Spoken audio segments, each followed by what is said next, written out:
Assalamualaikum warahmatullahi wabarakatuh. Perkenalkan, saya Sri Maharani dengan NIM S1S12401, berasal dari program Studi Teknik Informatika Universitas Alwaleo.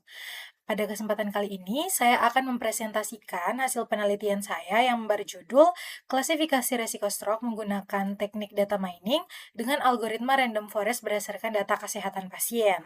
Jadi, penelitian ini itu membahas bagaimana sih algoritma random forest itu dimanfaatkan untuk mengklasifikasikan risiko stroke berdasarkan data kesehatan pasien, serta mengevaluasi performa model yang dihasilkan. Nah, penelitian ini itu dilakukan karena tingginya angka penderita stroke dan pentingnya deteksi dini untuk membantu proses penanganan pasien. Nah, kita masuk pada apa sih yang melatar belakangi uh, pemilihan judul ini dalam penelitian yang saya lakukan gitu. Oke, di sini ada 4 poin. Yang pertama, stroke menjadi penyebab utama kematian dan kecacatan. Nah, seperti yang kita tahu bersama, stroke itu merupakan salah satu penyebab utama kematian dan kecacatan di dunia. Di Indonesia sendiri, jumlah penderita stroke itu terus mengalami peningkatan nih setiap tahunnya. Selain menyebabkan kematian, stroke juga dapat mengakibatkan kecacatan permanen sehingga menurunkan kualitas hidup si penderitanya. Kemudian poin yang kedua, deteksi dini itu sangat-sangat penting. Nah, di sini masalah lainnya adalah banyak pasien yang terlambat mendapatkan penanganan karena gejala awal stroke-nya itu seringkali tidak dikenali. Oleh karena itu, diperlukan metode nih yang mampu membantu mengidentifikasi risiko stroke sejak dini. Kemudian poin ketiga, di sini kita bisa lihat, machine learning dapat membantu prediksi risiko stroke. Jadi seiring berkembangnya teknologi, machine learning itu menjadi salah satu solusi yang dapat kita manfaatkan untuk mempelajari pola dari data kesehatan pasien, sehingga nantinya dapat membantu proses prediksi risiko stroke secara lebih cepat dan juga akurat. Kemudian poin terakhir yang melatar belakangi penelitian ini adalah random forest itu dipilih karena memiliki performa klasifikasi yang baik. Nah, pada penelitian yang saya lakukan kali ini, algoritma yang saya pilih adalah algoritma random forest. Karena dia itu mampu menghasilkan performa klasifikasi yang baik, serta memiliki kemampuan mengurangi overfitting dibandingkan penggunaan satu decision tree saja. Kemudian, apa sih sebenarnya tujuan penelitian yang saya lakukan? Nah, di sini juga terdapat 3 poin. Ya, poin pertama itu mengklasifikasikan risiko stroke menggunakan random forest. Kemudian mengevaluasi performa model menggunakan metrik akurasi, precision, recall, dan conversion matrix seperti itu. Jadi penelitian ini tuh bertujuan untuk menerapkan algoritma random forest untuk mengklasifikasikan risiko stroke berdasarkan data kesehatan pasien. Selain itu, penelitian ini juga bertujuan untuk mengevaluasi performa model menggunakan beberapa metrik evaluasi, yaitu ada akurasi, precision, recall, dan juga terakhir itu ada conversion matrix. Sehingga kemampuan model itu dapat dianalisis secara menyeluruh seperti itu. Next, kita lihat di sini terdapat dataset yang saya gunakan. Jadi dataset yang saya gunakan itu adalah ini berasal dari Kaggle, dari platform Kaggle, yaitu Stroke Prediction Dataset yang dipublikasikan oleh Fede Soriano ya. Jadi dataset ini itu terdiri dari 5.110 data pasien dengan 12 atribut. Nah, atribut tersebut itu meliputi usia, jenis kelamin, hipertensi, penyakit jantung, kemudian ada status pernikahan, ada jenis pekerjaan, tempat tinggal, kadar glukosa, glukosa rata-rata, BMI, status merokok, dan juga atribut target yaitu stroke. Jadi pada penelitian kali ini, atribut stroke itu saya jadikan sebagai label yang akan diprediksi oleh algoritma random forest, seperti itu. Oke, next kita masuk pada metode penelitiannya. Di sini bisa kita lihat bersama ada alurnya atau flow-nya yang sudah saya sertakan ya, gambarnya di sini ada pengumpulan dataset, kemudian ada pre-processing data, kemudian ada pembagian data training dan testing yaitu 80-20, kemudian pembangunan model random forest, evaluasi model, dan yang terakhir ada analisis hasil seperti itu. Jadi, setelah dilakukan pengumpulan data, selanjutnya itu datanya akan saya pre-processing untuk mempersiapkan data sebelum digunakan oleh model. Jadi setelah pre-processing itu selesai, datasetnya itu dibagi menggunakan metode split data dengan komposisinya itu 80% untuk data training dan 20%-nya lagi untuk data testing. Kemudian, setelah sudah dilakukan splitting data, maka, tahap selanjutnya itu model random forest-nya akan saya bangun dengan menggunakan rapid miner. Jadi setelah proses pelatihannya itu selesai, modelnya dievaluasi menggunakan beberapa metrik evaluasi yang sudah saya sebutkan sebelumnya untuk mengetahui tingkat keberhasilan klasifikasinya. Oke, tadi kan sudah saya singgung nih sebelumnya mengenai pre-processing.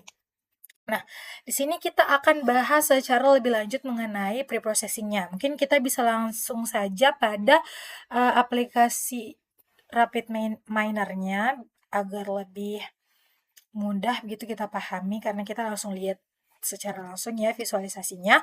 Oke, jadi step yang pertama dalam tahapan pre-processing itu adalah kita load dulu nih datasetnya. Jadi datasetnya kita load dulu ke dalam apa namanya program ini. Kemudian setelah di load datasetnya kita select nih atributnya. Jadi di select atribut ini kita bisa pilih kira-kira mana saja nih atribut yang akan kita gunakan atau akan kita drop. Nah, pada penelitian saya kali ini, ada satu fitur yang saya drop atau yang tidak saya gunakan, yaitu fitur ID. Karena fitur ID ini itu dia hanya sebagai identitas unik saja untuk pasiennya. Jadi dia tidak memberikan kontribusi apapun dalam proses pengklasifikasian atau prediksi stroke pada pasien seperti itu. Ini dia atribut-atribut yang saya gunakan, ada age, efek glucose, dan lain sebagainya yang sudah saya jelaskan sebelumnya ya. Oke, ini kita apply ya kalau misalnya sudah. Kemudian di sini saya lakukan transformasi nih dengan menggunakan operator numerical to binominal. Jadi step ini itu saya lakukan agar atribut stroke-nya itu menjadi data binominal, bukan numerical lagi seperti itu. Ini kita langsung letakkan saja di sini. Kemudian yang terakhir itu adalah set role. Jadi atribut stroke ini itu ditetapkan sebagai label menggunakan operator set role sehingga dapat digunakan sebagai target klasifikasi. Nah, di sini atribut name yang saya gunakan itu adalah stroke, sebagaimana label yang kita gunakan itu adalah stroke ya pada dataset yang saya gunakan ini. Kemudian target role-nya di sini saya ubah menjadi label, kemudian saya apply. Nah, ini dia rangkaian tahapan dari preprocessing data. Kita kembali lagi pada slide presentasi. Di sini ada random forest. Nah, random forest itu merupakan algoritma machine learning berbasis ensemble learning yang membangun banyak decision tree secara bersamaan. Jadi di algoritma random forest ini tuh sejatinya dia adalah algoritma decision tree, tapi dia tuh banyak, bukan cuma satu decision tree saja. Jadi pohon keputusannya itu banyak seperti itu. Jadi setiap pohon keputusan itu dibangun dengan menggunakan data yang sudah dipilih secara acak, secara random. Nah, setelah seluruh pohon menghasilkan prediksi, maka hasil akhirnya itu ditentukan dengan menggunakan mekanisme majority voting atau suara terbanyak.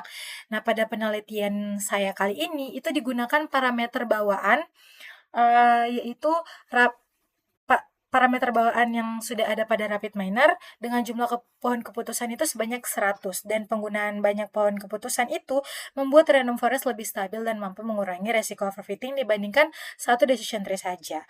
Nah, kemudian di sini ada hasil pengujian.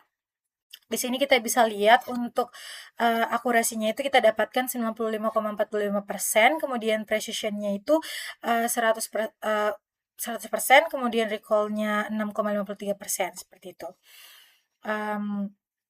Hal ini menunjukkan dari akurasi yang kita peroleh ya, ini berarti sebagian besar data itu berhasil diklasifikasikan dengan benar, kemudian melihat nilai precision-nya itu sebesar 100%, itu menunjukkan bahwa seluruh data yang diprediksi itu sebagai stroke memang benar merupakan pasien stroke. Namun, ketika kita lihat nilai recall-nya itu terdapat 6,53%, yang berarti modelnya itu masih belum mampu mendeteksi sebagian besar pasien yang benar-benar mengalami stroke.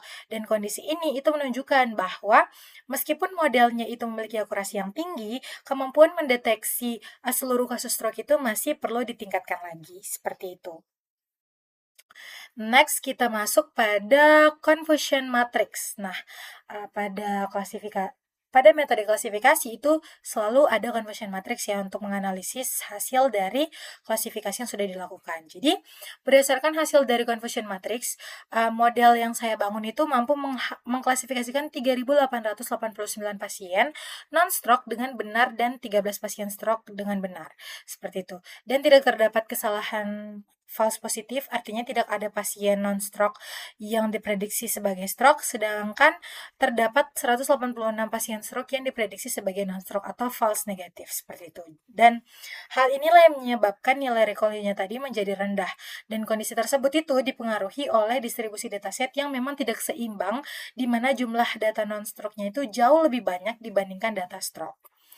Oke, selanjutnya kita masuk pada kesimpulan atau step terakhir dari presentasi kali ini. Sini kita bisa lihat bahwa random forest-nya itu berhasil diterapkan, kemudian akurasi yang kita dapatkan itu 95,45%, precision-nya 100%, recall-nya masih sangat rendah, 6,53%, dan perlu penanganan imbalance data atau SMOD. Yang artinya berdasarkan hasil penelitian ini dapat disimpulkan bahwa algoritma random forest ini tuh berhasil diterapkan untuk mengklasifikasikan resiko stroke menggunakan stroke prediction dataset. Dan model itu menghasilkan akurasi sebesar 95,45% dan precision sebesar 100% yang menunjukkan kemampuan klasifikasi yang sangat baik, tapi recall-nya itu hanya mencapai 6,53%, di mana itu menunjukkan kalau modelnya itu masih kurang optimal dalam deteksi seluruh kasus stroke. Oleh karena itu, pada penelitian selanjutnya sangat disarankan untuk menerapkan teknik penanganan data tidak seimbang seperti SMOOD contohnya atau metode resampling lainnya agar kemampuan model itu dalam mendeteksi pasien stroke dapat lebih meningkat, seperti itu. Jadi, saya rasa itu saja presentasi saya kali ini. Lebih dan kurangnya mohon dimaafkan. Saya tutup dengan ucapan wabillahi taufiq wal hidayah. Wassalamualaikum warahmatullahi wabarakatuh.